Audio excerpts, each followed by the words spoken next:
Picture this: you're the bride's sister, completely overshadowed on her big day. But here's what the whole family didn't know: I'd secretly become a multimillionaire with $36 million sitting in my account. And that wedding gift they all mocked and laughed at. It became the perfect weapon for a revenge none of them saw coming. My name is Rachel Monroe, and I've been living in the shadow of my perfect little sister for as long as I can remember. At 34, I should be past caring about childhood dynamics, but some wounds never quite heal, they just learn to hide better. Growing up in our modest Cleveland home, dinner time was always the same ritual of comparison. Emily would bounce into the kitchen at exactly 6:15 p.m., her blonde hair perfectly styled, regaling our parents with stories of her latest achievements: student council president, homecoming queen, the lead in the school play. Mom and Dad would beam with pride, hanging on her every word like she was delivering the evening news. Then there was me. I'd shuffle in from my after-school coding club, usually around 6:30 p.m., my brown hair messy from running my hands through it while debugging programs. "How was your day, Rachel?" Mom would ask, but her attention was already drifting back to Emily's animated storytelling about some boy who'd asked her to prom. "Fine," I'd mumble, stabbing at my mashed potatoes. Any attempt to share my own accomplishments: winning the regional programming competition, getting accepted into advanced placement computer science, would be met with polite nods and quick redirections back to Emily's social triumphs. "Rachel, you really should try to be more like your sister," Dad would say, cutting into his pot roast. "Emily knows how to connect with people. That's what matters in life: relationships, family values, not sitting alone in your room with that computer all night." The irony wasn't lost on me that they valued Emily's ability to charm people while simultaneously dismissing everything that made me who I was. I wasn't antisocial. I had friends in my computer science classes, study groups, programming meetups. But because my social circle didn't revolve around football games and shopping trips, it somehow didn't count in their eyes. By high school, the pattern was carved in stone. Emily was the daughter they bragged about at church, at neighborhood barbecues, at family reunions.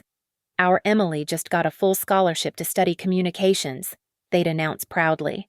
Meanwhile, my full ride to Carnegie Mellon for computer engineering was mentioned as an afterthought, if at all. "At least one of our daughters is practical," Mom would say with a sigh, as if my career ambitions were a consolation prize rather than something to celebrate. The worst part wasn't the neglect, it was the active belittlement disguised as concern. "Rachel, honey, you're 34 and still single," Mom would say during our monthly phone calls, her voice dripping with worry. "When are you going to settle down and give us grandchildren? Look at Emily, she's found such a wonderful man, and they're planning the most beautiful wedding." I'd tried explaining that I was focused on building something meaningful, that I'd co-founded a tech startup called Next Wave Solutions with my college roommate, that we were developing cutting-edge data security software, but their eyes would glaze over at words like encryption and cloud-based infrastructure. "That's nice, dear," Dad would say, "but you can't hug a computer." The extended family gatherings were the worst. Thanksgiving dinners where Uncle Bob would corner me by the dessert table, asking when I was going to find a nice man and settle down like Emily. Christmas parties where Aunt Susan would pat my hand sympathetically and whisper, "Don't worry, honey, there's someone out there for everyone." Emily, for her part, seemed oblivious to the favoritism, or maybe she just didn't care.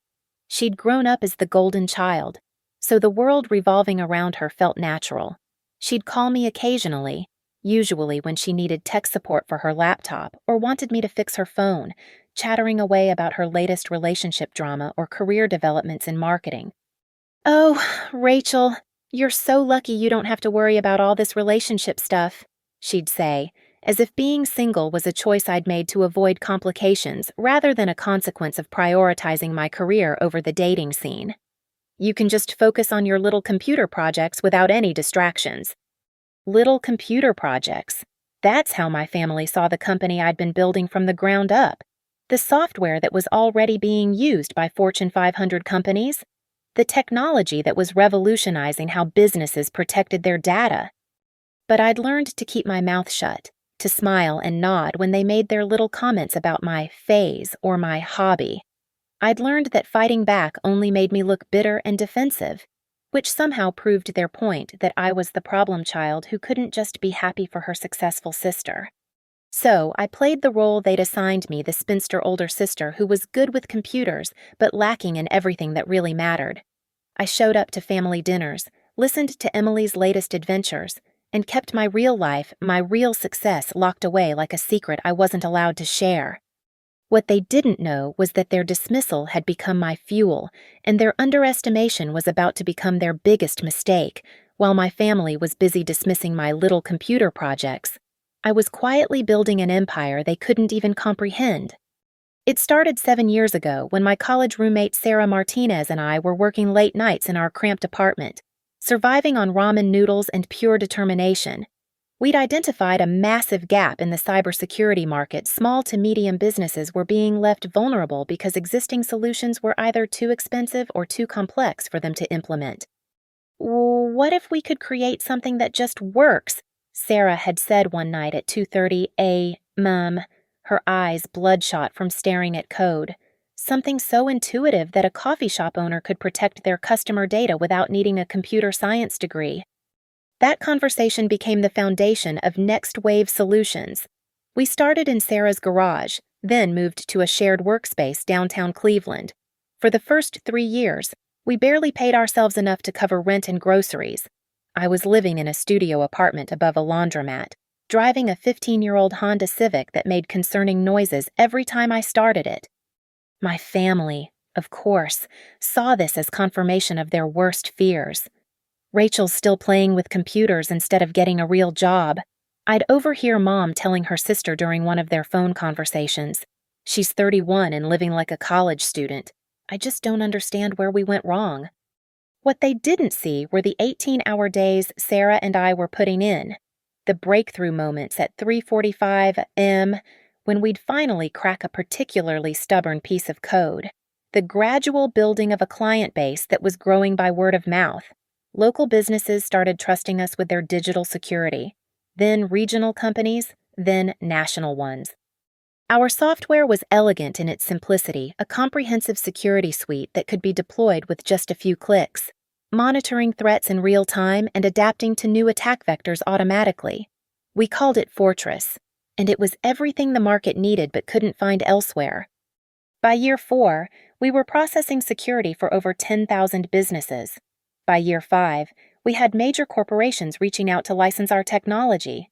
Sarah and I were still working out of our modest office space, still driving our beat-up cars, still eating takeout Chinese food at our desks more often than we'd care to admit.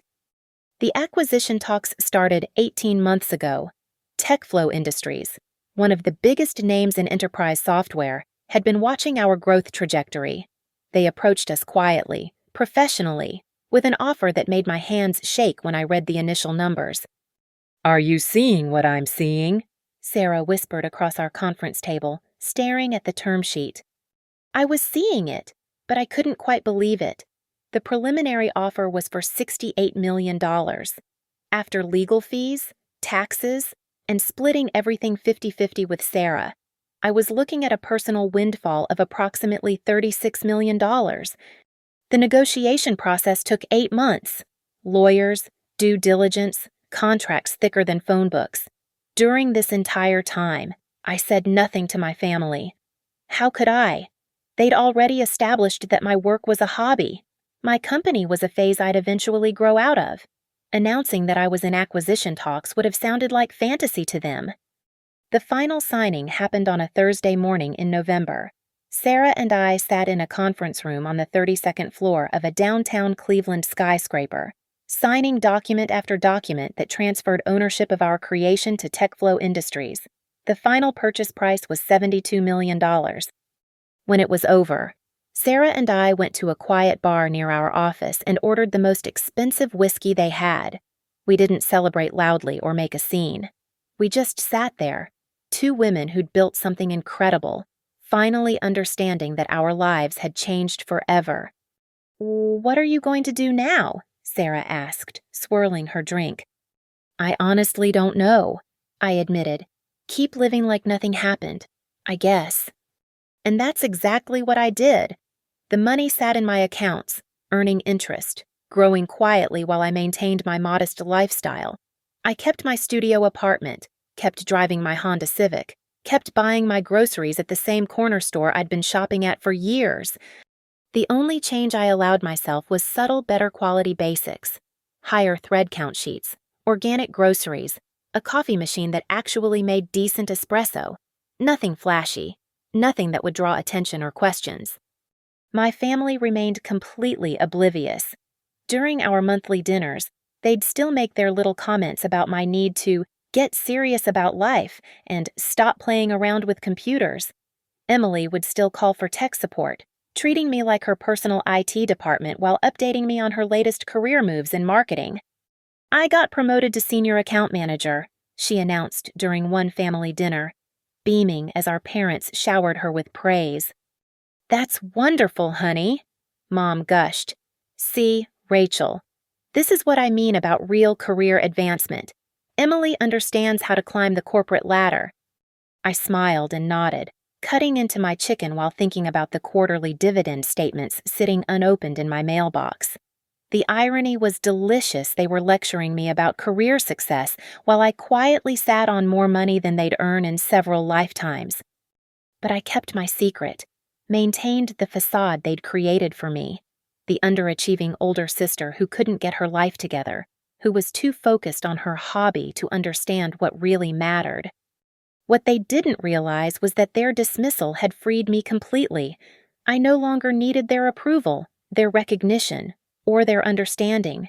I had built something extraordinary while they weren't paying attention, and their ignorance had become my greatest advantage. The money wasn't just sitting there as a safety net. It was waiting for the right moment to reveal itself, the perfect opportunity to show them exactly who they'd been underestimating all these years. The wedding invitation arrived on a Tuesday afternoon, delivered in an ivory envelope so thick it probably cost more than most people's weekly grocery budget. Emily's elegant script announced her upcoming nuptials to James Richardson at the Palmer House Hilton in Chicago, a venue that screamed old money and social status. I ran my fingers over the embossed lettering, calculating in my head what this kind of wedding would cost. The Palmer House wasn't just expensive, it was the kind of place where Chicago's elite held their most important celebrations.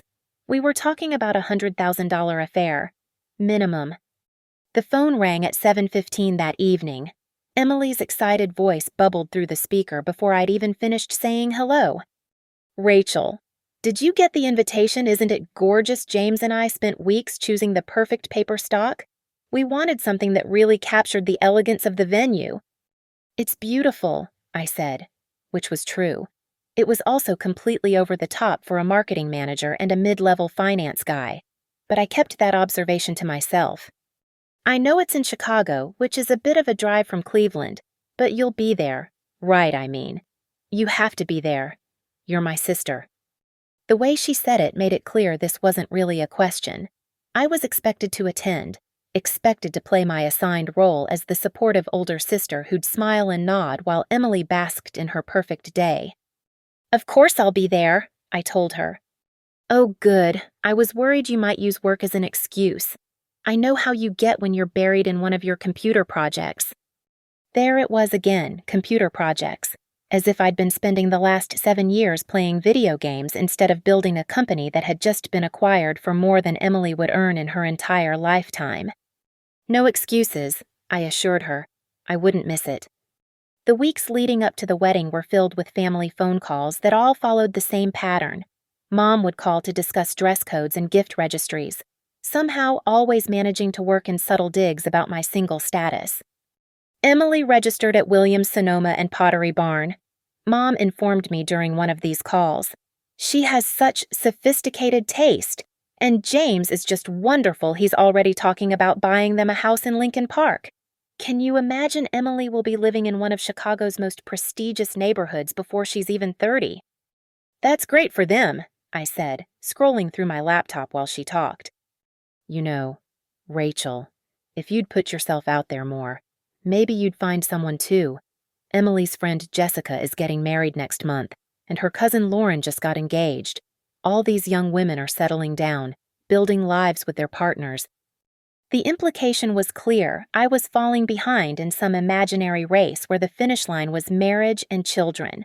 What Mom didn't know was that I could buy a house in Lincoln Park with cash and have enough left over to fund Emily's entire lifestyle for the next decade. "I'm happy for Emily," I said, which was partially true. I was happy she'd found someone she loved. I was less thrilled about the constant comparisons and lectures about my life choices. Dad joined one of these calls, his voice carrying that particular tone he used when he thought he was being helpful but was actually being condescending. "Rachel, sweetheart, I hope you understand how important this wedding is to your mother and me. Emily's marrying into a good family. James's father owns a small manufacturing company. This isn't just about Emily, it's about our family's reputation. We need everyone to put their best foot forward. Translation: don't embarrass us by being the weird single sister who works with computers." "I understand, Dad." "Good. And maybe this will be a good opportunity for you to meet someone. Weddings are perfect places for single people to connect. There will be plenty of James's friends and colleagues there." I almost laughed. The idea that I needed to use my sister's wedding as a networking opportunity for potential dates was both insulting and absurd. But arguing would only reinforce their belief that I was defensive about my single status. The weekend before the wedding, I drove down to Chicago to handle the hotel arrangements and attend the rehearsal dinner. Emily had booked me a room at a modest hotel 15 minutes from the Palmer house, just to keep costs manageable, she'd explained, though I noticed the wedding party was staying at the main venue. At the rehearsal dinner, held in a private dining room at an upscale steakhouse, I watched Emily hold court like a queen receiving her subjects. She'd always been charismatic, but there was something different about her now, a kind of performative perfection that felt exhausting to watch. "Rachel," she called out when she spotted me, waving me over to where she was talking with a group of James's co-workers. "Everyone, this is my older sister, the computer expert. She can fix anything electronic." The group smiled politely. The kind of smiles people give when they're not quite sure what to do with someone. I shook hands and made small talk, acutely aware that I was being introduced not as Emily's sister who'd built a successful company, but as the family IT person. What kind of computer work do you do?" asked one of James's friends, a guy in his early 30s wearing a suit that probably cost more than most people's monthly rent. "I co-founded a cybersecurity company," I said simply. "Oh, like one of those startups. That's cool. My cousin tried that for a while before he got a real job at his dad's firm." I smiled and nodded, letting the conversation move on to safer topics like the weekend's weather forecast. There was no point in explaining that my startup had just been acquired by a Fortune 500 company. These people, like my family, had already decided who I was and what my life represented. Emily appeared at my elbow around 9:45 p.m., her cheeks flushed from champagne and excitement. "I'm so glad you're here," she said, and for a moment, she sounded like the little sister I remembered from childhood rather than the performance version of herself she'd been all evening. "I wouldn't miss it," I told her honestly. "Tomorrow's going to be perfect," she said, her eyes bright with anticipation. "Absolutely perfect." Looking at her in that moment, radiant, hopeful, completely unaware of how she and the rest of our family had spent years diminishing everything I'd accomplished, I felt something shift inside me. Tomorrow was indeed going to be perfect, but probably not in the way Emily was imagining. The wedding reception was everything Emily had dreamed of. Crystal chandeliers casting warm light over tables draped in ivory silk, centerpieces that probably cost more than most people's car payments, and a string quartet playing softly in the background. The Palmer house had outdone itself, creating the kind of fairy tale atmosphere that would photograph beautifully and generate the perfect social media content. I sat at table 7, strategically placed far enough from the head table to be out of the way, but close enough to be included in family photos when necessary. My table mates were a mix of distant relatives and James's college friends, polite strangers making polite conversation about the weather, the beautiful venue, and how radiant the bride looked. "You must be so proud of your sister," said Mrs. Patterson, one of Mom's church friends, leaning toward me with the kind of smile that suggested she was fishing for gossip. "Such a beautiful wedding, and James seems like such a catch. Does he work in finance?" "Investment banking," I confirmed, taking a sip of the overpriced wine that Emily had insisted on serving. "They seem very happy together." "And what about you? Dear, are you seeing anyone special?" Before I could answer, the MC's voice boomed across the reception hall. "Ladies and gentlemen, if I could have your attention, please. The bride would like to say a few words." Emily stood at the head table, looking absolutely stunning in her designer gown that had probably cost more than most people's monthly salary. She raised her champagne glass, her smile bright enough to power the chandeliers, and waited for the room to quiet down. "So, thank you all so much for being here to celebrate this perfect day with James and me," she began, her voice carrying easily across the room. "I feel so blessed to be surrounded by all the people who matter most to us." The crowd murmured appreciatively, and I found myself genuinely smiling. Whatever our family dynamics, Emily deserved to be happy on her wedding day. "I especially want to thank my family," Emily continued, her gaze sweeping across the room until it landed on our parents' table. "My amazing parents, who taught me the importance of love, family, and finding someone who truly understands you." Mom dabbed at her eyes with her napkin while Dad beamed with pride. This was the moment they'd been waiting for their golden daughter publicly acknowledging their perfect parenting. "And of course, my big sister Rachel," Emily said, turning to smile at me. "Who's here tonight even though I know how hard it is for her to get away from her computer long enough to attend social events?" The comment hit like a physical blow. A few people at nearby tables chuckled politely, but I could feel the heat rising in my cheeks. Emily's smile never wavered as she delivered what sounded like affection but felt like a public dismissal. "Rachel's always been the practical one in our family," Emily continued, clearly warming to her theme. "While I was out learning how to connect with people, she was in her room coding away. Different paths. You know, some people are meant for relationships and family life, and others are meant to be married to their work." The laughter was louder this time, and I could see heads turning toward my table. "Mrs. Patterson patted my hand sympathetically, as if Emily had just announced I had a terminal illness rather than a successful career. "But that's okay," Emily said with the kind of patronizing sweetness that made my stomach turn. "Not everyone is cut out for this kind of commitment. Some people are just better at loving machines than loving people, and that's perfectly fine. We need people like Rachel to fix our computers and keep our Wi-Fi working." The room erupted in laughter now, and I felt something cold and sharp settle in my chest. This wasn't sisterly teasing. This was character assassination disguised as wedding humor. Emily was using her spotlight moment to publicly reduce me to a stereotype, to ensure that everyone in this room saw me exactly the way our family had always seen me. The antisocial spinster whose life was so empty that fixing computers was the closest she'd ever come to meaningful relationships. "So here's to Rachel."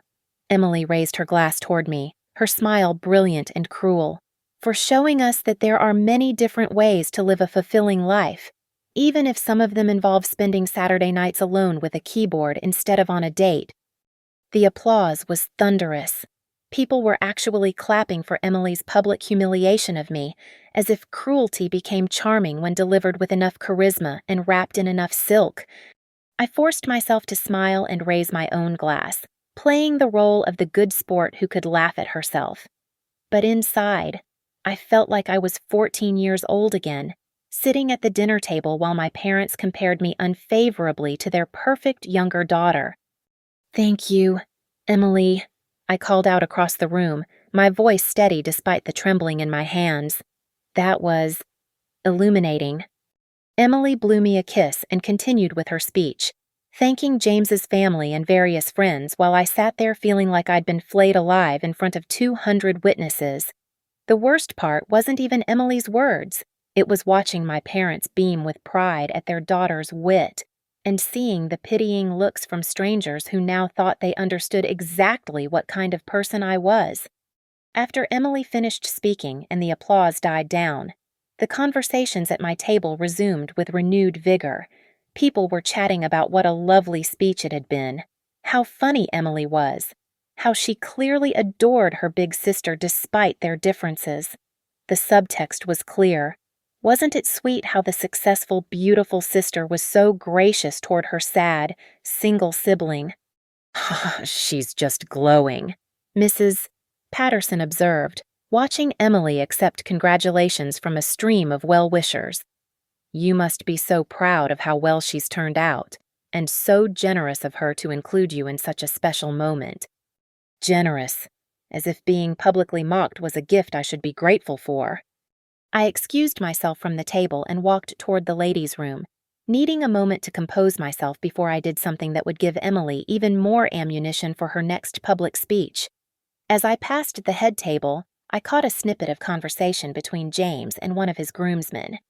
"Your wife's hilarious," the groomsman was saying. "That bit about her sister was perfect. I was dying." "Emily's got a wicked sense of humor," James replied, grinning. "She's been working on that speech for weeks, trying to get the tone just right, affectionate but honest. You know, weeks." Emily had spent weeks crafting the perfect way to humiliate me in front of everyone who mattered to her. This wasn't a spontaneous moment of sisterly teasing. This was a calculated performance designed to put me in my place and entertain her guests at my expense. Standing there in my simple black dress, listening to them laugh about how cleverly Emily had managed to mock me, I felt something fundamental shift inside me. The hurt was still there, sharp and immediate, but underneath it was something harder and colder. They thought they knew who I was. They thought they understood what my life represented. They thought the woman standing in this reception hall was exactly what Emily had described: a sad, lonely spinster whose greatest achievement was being good with computers. They had no idea who they were actually dealing with, and their ignorance was about to become the most expensive mistake of their lives. After Emily's speech, I needed air. I slipped out through the service entrance near the kitchen, finding myself in a narrow hallway that led to the hotel's loading dock area. The contrast between the opulent reception hall and this utilitarian space was jarring concrete floors instead of marble, fluorescent lighting instead of chandeliers, and the distant sound of dishwashers instead of string quartets. I was checking my phone, trying to compose myself, when I heard voices coming from around the corner. James's voice, unmistakable even in hushed tones, mixed with what sounded like my father's deeper rumble. "So honestly don't know how much longer we can keep this up," James was saying, his voice tight with stress.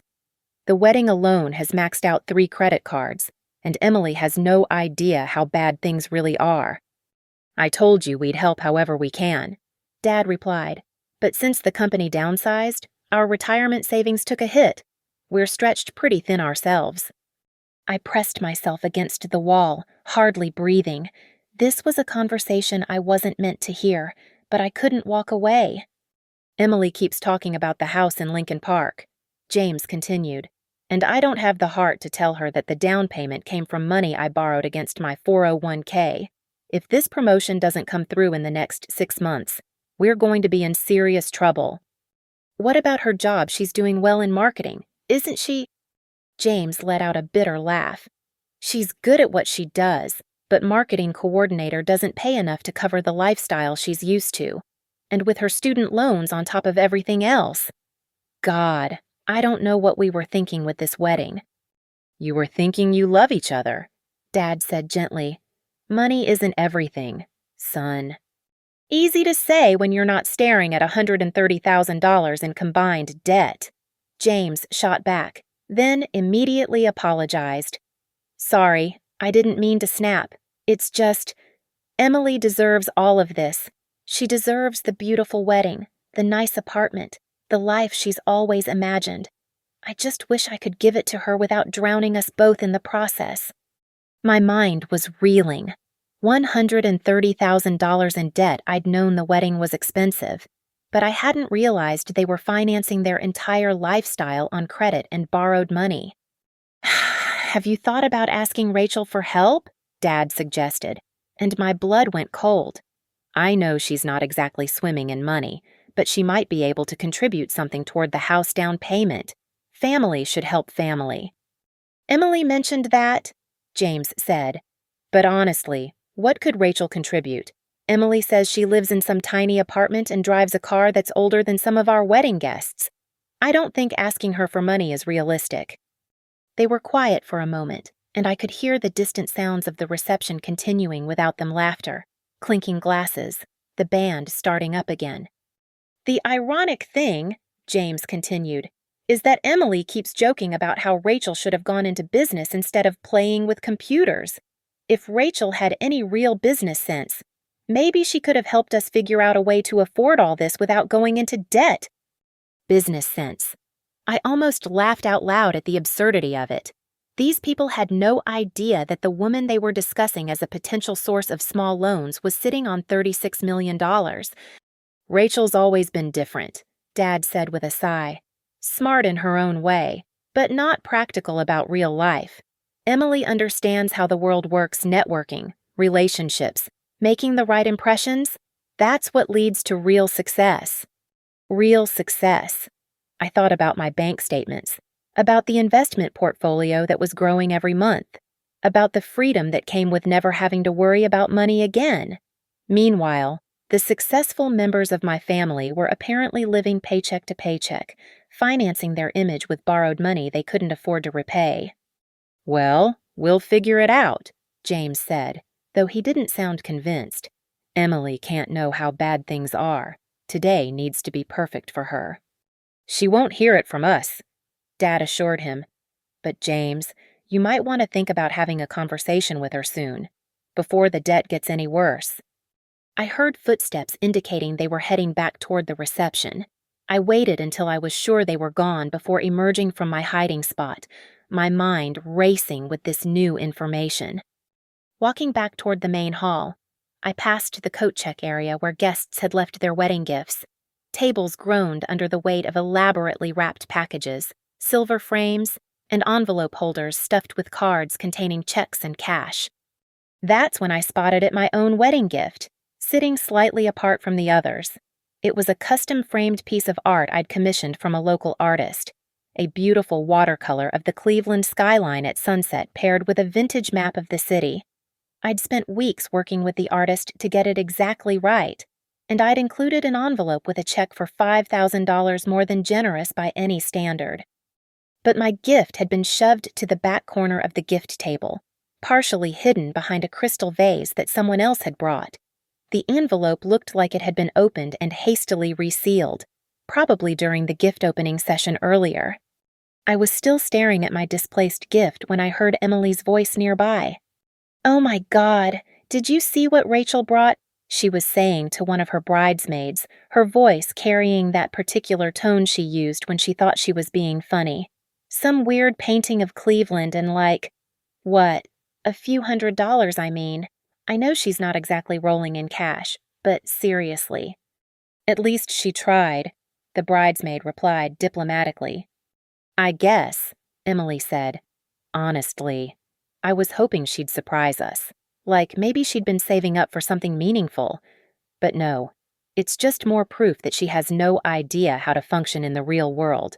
Who gives someone a painting of Cleveland as a wedding gift?" They moved away, but their laughter lingered. My beautiful, thoughtful gift, something I'd put genuine time and effort into creating, had been reduced to a joke about my supposed poverty and social awkwardness. Standing there among the glittering array of expensive wedding gifts, watching my own contribution be literally and figuratively pushed aside, I felt the last vestiges of family loyalty crumble away. They didn't just underestimate me, they actively mocked my attempts to show love and generosity.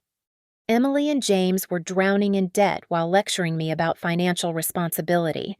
My parents were worried about their retirement while dismissing my career as a hobby, and all of them were so convinced of their superiority that they couldn't see the irony of their situation. They thought they understood how the world worked, thought they knew what real success looked like. They were about to learn exactly how wrong they'd been about everything, especially about me.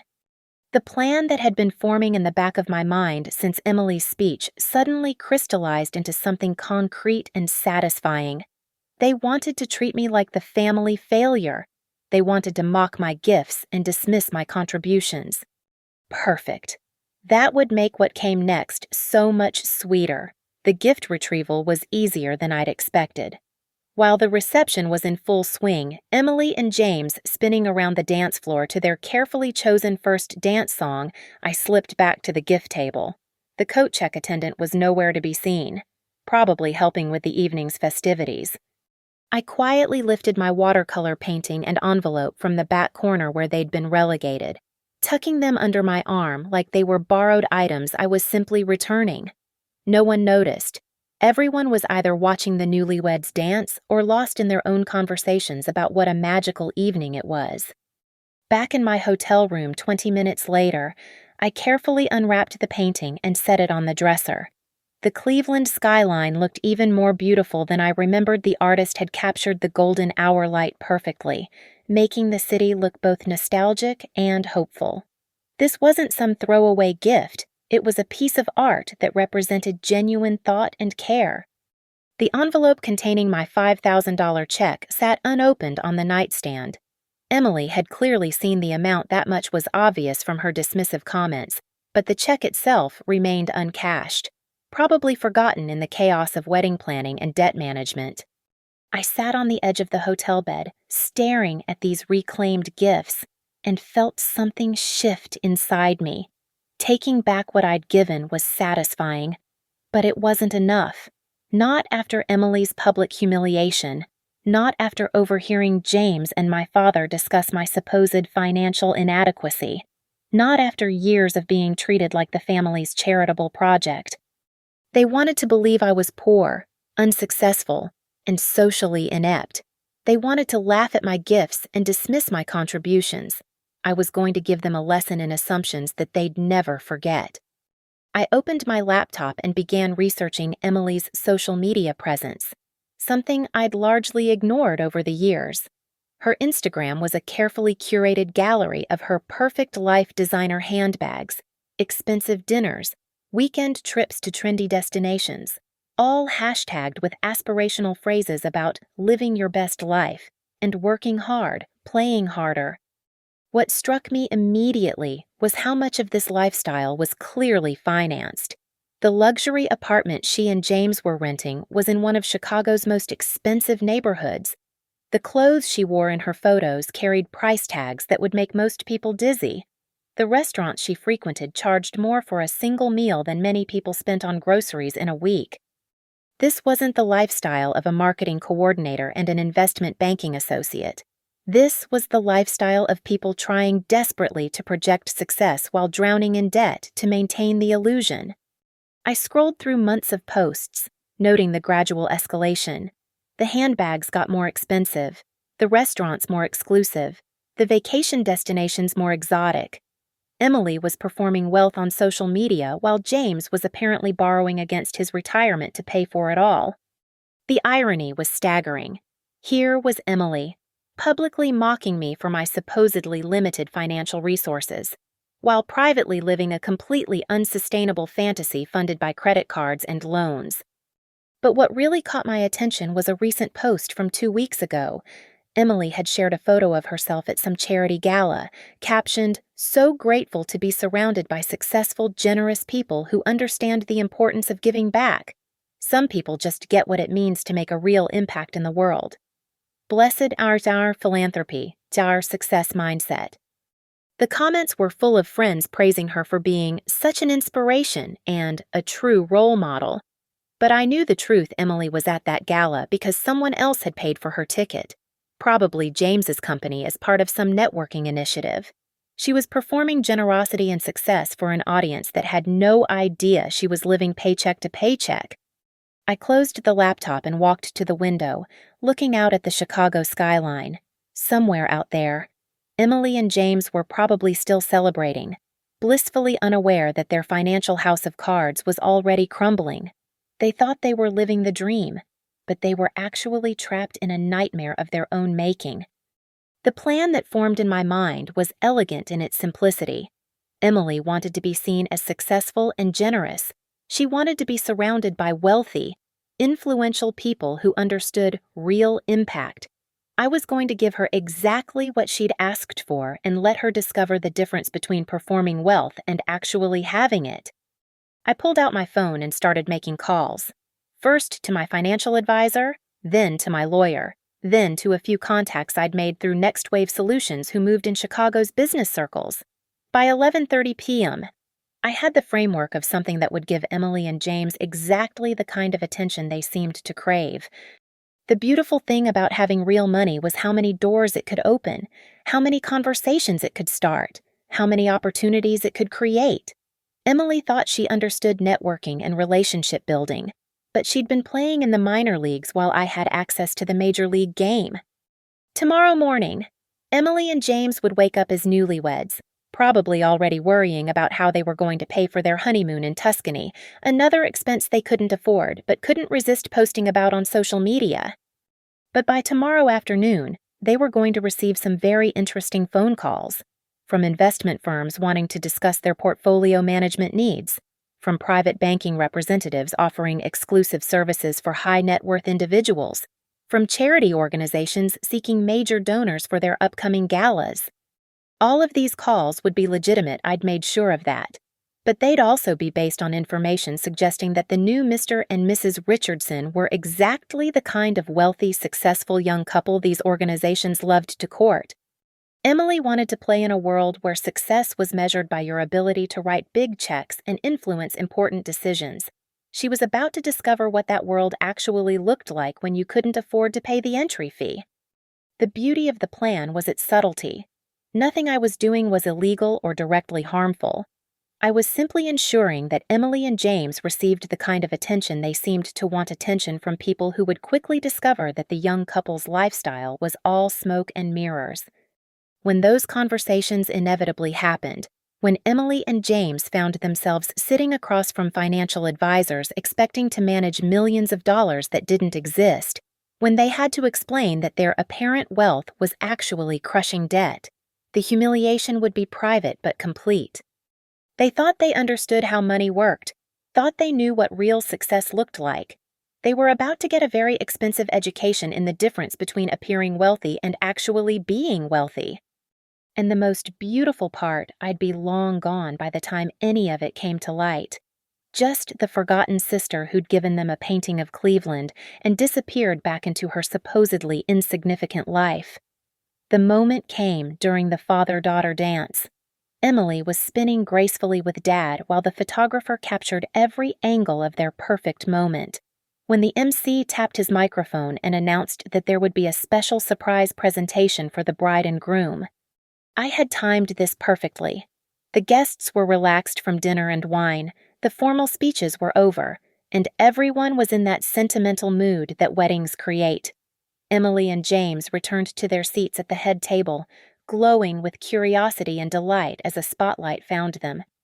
"Ladies and gentlemen," the MC continued, "we have a very special guest who'd like to share something with our happy couple." I stood up from table 7, my heart hammering but my face calm. Every eye in the room turned toward me as I walked slowly toward the front of the reception hall.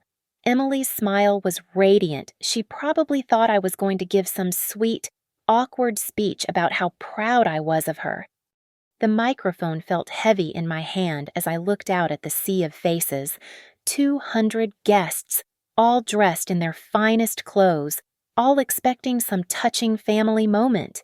My parents beamed at me from their table, probably thinking I was finally going to show appropriate admiration for their perfect daughter. "Good evening, everyone," I began, my voice carrying clearly through the sound system. For those who don't know me, I'm Rachel Monroe, Emily's older sister. Polite applause rippled through the crowd. Emily clasped her hands together, her eyes bright with anticipation. Emily gave such a lovely speech earlier about family, about different paths in life, about how some people are meant for relationships while others are meant to be married to their work. I paused, letting the words settle. She was so eloquent about how I spend my Saturday nights alone with my keyboard instead of on dates. A few chuckles from the audience. Emily's smile flickered slightly, probably wondering where I was going with this. And she's absolutely right. I continued. I have been married to my work, completely devoted to it, actually. So devoted that 7 years ago, I co-founded a little technology company called Next Wave Solutions. The room was quiet now, sensing something different in my tone.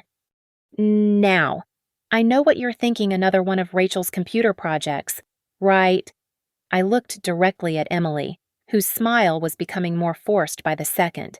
That's certainly what my family thought, a hobby I'd eventually outgrow once I got serious about real life. My parents were starting to look uncomfortable. Dad had that expression he got when he sensed a conversation was heading somewhere he didn't want to go. But here's the thing about being married to your work, I said, my voice gaining strength. Sometimes your work loves you back in ways you never expected. Sometimes it rewards your devotion with opportunities that change everything. I reached into my purse and pulled out my phone, opening the banking app that showed my account balances. The numbers were right there, black and white, undeniable. Last November, Next Wave Solutions was acquired by TechFlow Industries for $72 million. My voice rang clear across the suddenly silent reception hall. My share of that acquisition was $36 million. The silence was deafening. Emily's face had gone completely white. James looked like he'd been struck by lightning. Across the room, I could see my parents' mouths hanging open in shock. $36 million, I repeated, letting the number sink in. That's what all those Saturday nights with my keyboard were worth. That's what my little computer projects became. That's what happens when someone who's supposedly bad at relationships builds something that Fortune 500 companies want to own. Emily tried to speak, but no sound came out. The photographers had stopped taking pictures. Even the waitstaff had frozen in place. Now, I know what you're all thinking, I continued, my voice steady and calm. If Rachel has $36 million, why is she driving an old Honda Civic? Why is she living in a studio apartment? Why did she bring such a modest wedding gift? I gestured toward the gift table where my watercolor painting was conspicuously absent. The answer is simple. I didn't think my family deserved to know. After years of being dismissed, mocked, and treated like the family failure, I decided to keep my success private. I thought maybe, just maybe, the people who claimed to love me might actually respect me for who I am rather than what I have. The room was so quiet I could hear the air conditioning humming. But tonight, Emily made it clear exactly what she thinks of me. She used her wedding speech to publicly humiliate me, to reduce me to a stereotype, to ensure that everyone here sees me as the sad, lonely spinster who can't function in the real world. Emily's eyes were filling with tears, but I wasn't finished. So here's my wedding gift to you, Emily, I said, looking directly at my sister. The truth about who's actually successful in this family. The truth about who actually understands how money works. The truth about who's been living beyond their means while lecturing others about practical life choices. James had gone pale, clearly realizing that their financial secrets might not be as private as they'd thought. I know about the debt, I said quietly, but the microphone carried my words to every corner of the room. I know about the $130,000 you owe. I know about the money borrowed against retirement funds, the maxed-out credit cards, the lifestyle you can't afford but can't resist performing. Emily's tears were flowing freely now, her perfect makeup starting to run.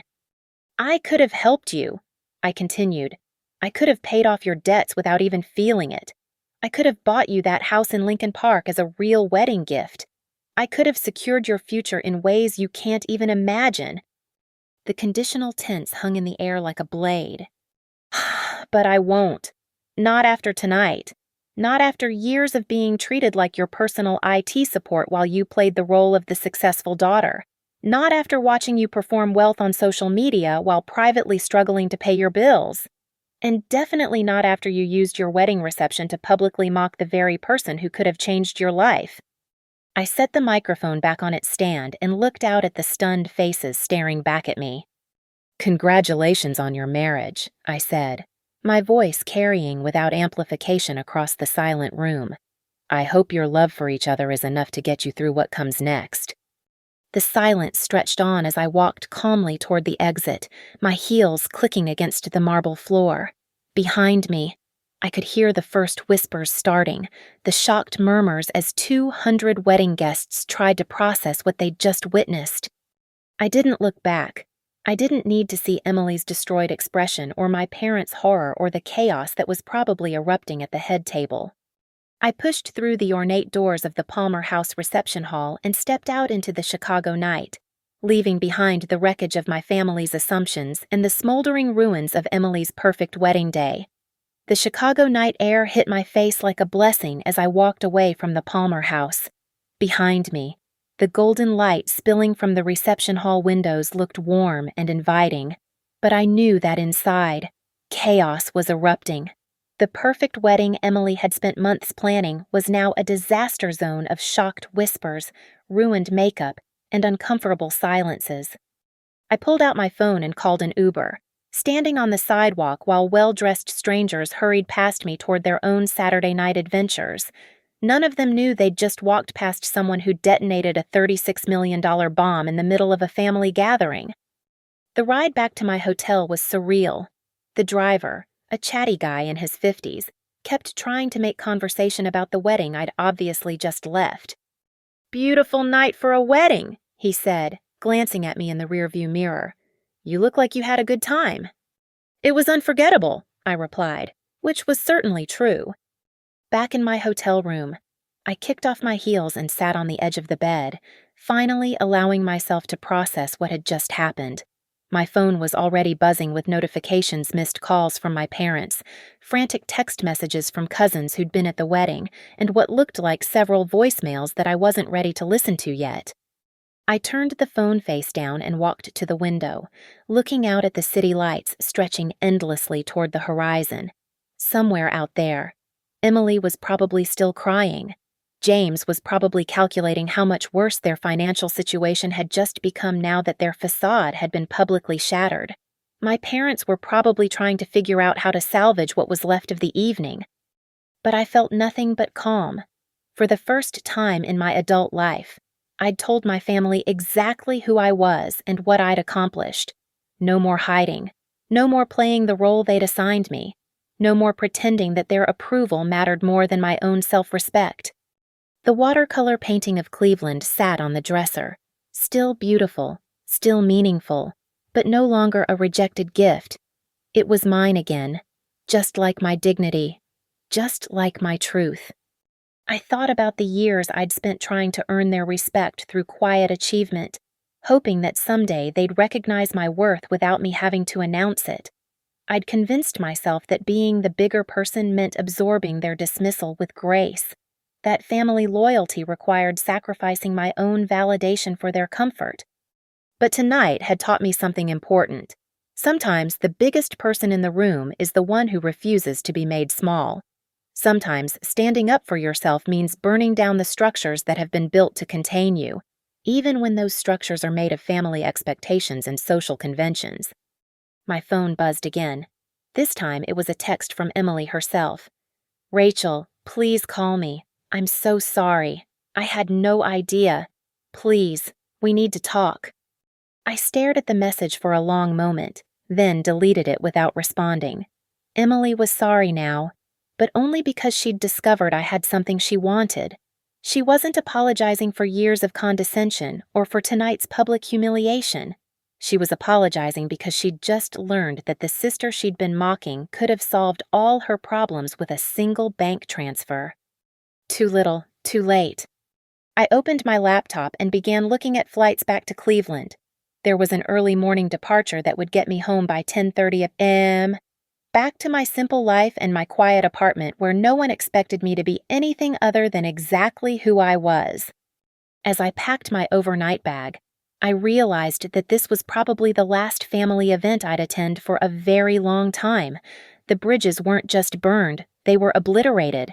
Emily's marriage would forever be marked by the night her rich sister destroyed the reception. My parents would spend years trying to figure out how they'd so completely misunderstood their older daughter. Extended family members would replay tonight's scene endlessly, dissecting every word, every gesture, every implication. But I was free. Free from their expectations. Free from their comparisons. Free from the exhausting performance of being the family disappointment.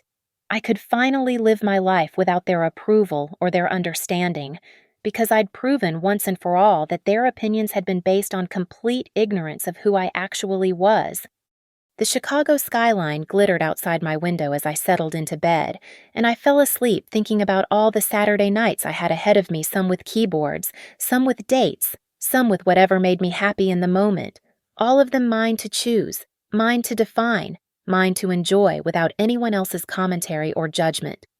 The perfect revenge wasn't just exposing Emily's hypocrisy or revealing my own success. It was walking away with my head held high, finally understanding that the only validation I'd ever needed was my own. And that feeling that was worth $36 million and then some. Thank you so much for listening to this story. I'd love to hear from you. Where are you listening from today? Drop a comment below to let me know what part of the world you're in and share your thoughts about Rachel's revenge. Was it justified, or did she go too far? Don't forget to subscribe to the channel for more real-life revenge stories, and hit that share button if this story got your heart racing. I can't wait to connect with all of you.